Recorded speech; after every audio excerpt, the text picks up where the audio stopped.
Hello viewers, if you are new to the channel, please hit the like and subscribe button and share it with your friends.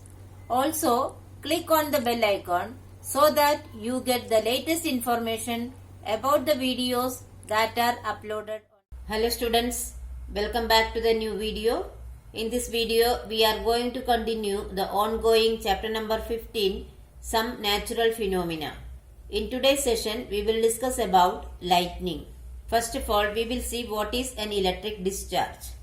The flow of electric charges through a gas, liquid or a solid is called electric discharge. It happens when there is a huge difference in charges between two objects kept in a close proximity. That means when two objects are kept very close to each other, and if there is a huge difference in the electric charge, then it starts flowing from one through the gas, liquid or a solid. It is known as electric discharge. An electric discharge through a medium brings about some effects depending on the nature of medium. Electric discharge through gases produces heat and light in the medium. This brings about the lightning. Lightning. A sudden and large discharge of electrostatic charges that are developed in the clouds during a storm is called lightning. So what is lightning? The large discharge of electrostatic charges that is developed in the clouds, and that happens during a storm. Benjamin Franklin uncovered the nature of lightning through the kite experiment. He flew a kite during a thunderstorm and attached the string of the kite to a key and a Leyden jar, that is a device used to store charge. So Benjamin Franklin could prove that lightning is the discharge of electric current. For that, he conducted an experiment by flying a kite during a thunderstorm, which was attached to a string of the kite to a key and a Leyden jar, which is used for storing the charge. In this experiment, he found that electric sparks appeared when he brought his hand near the key. He concluded that lightning was nothing but an electrical discharge and a phenomenon of electricity. During a thunderstorm, the air current moves upwards, whereas the water droplets move downwards.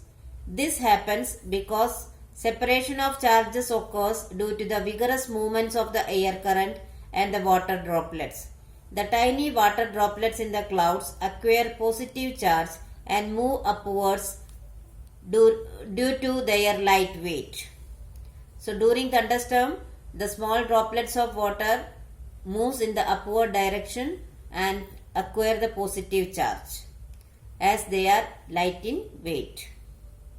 On the other hand, bigger water droplets acquire negative charge and move downwards due to their heavy weight.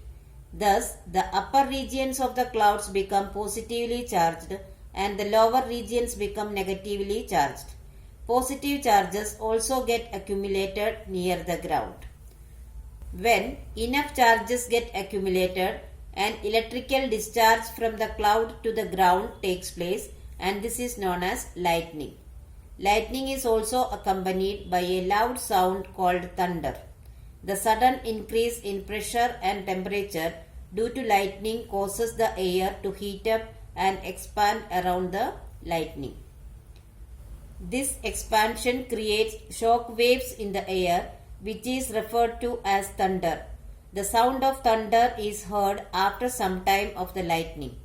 This is because light travels faster than sound. You must have heard the thunder sound after some time. First we see the lightning and then hear the sound. Do you know why? This is because the light travels faster than sound. Lightning strikes occur all around the world. These occur very frequently at higher altitudes such as hilly regions and mountains compared to low-level land areas. When lightning strikes objects such as trees or buildings, they may burn due to the intense heat and large amount of charge. To prevent this, buildings have lightning conductors fixed on top of them. So when the lightning strikes, the objects like trees and buildings can catch fire. To prevent this, buildings are have lightning conductors fixed on the top of them. Now let us see what is a lightning conductor. A lightning conductor is a device that is designed to protect the structure of a building from damage due to a lightning strike. The system consists of a thick metal spiked rod fixed on top of the building.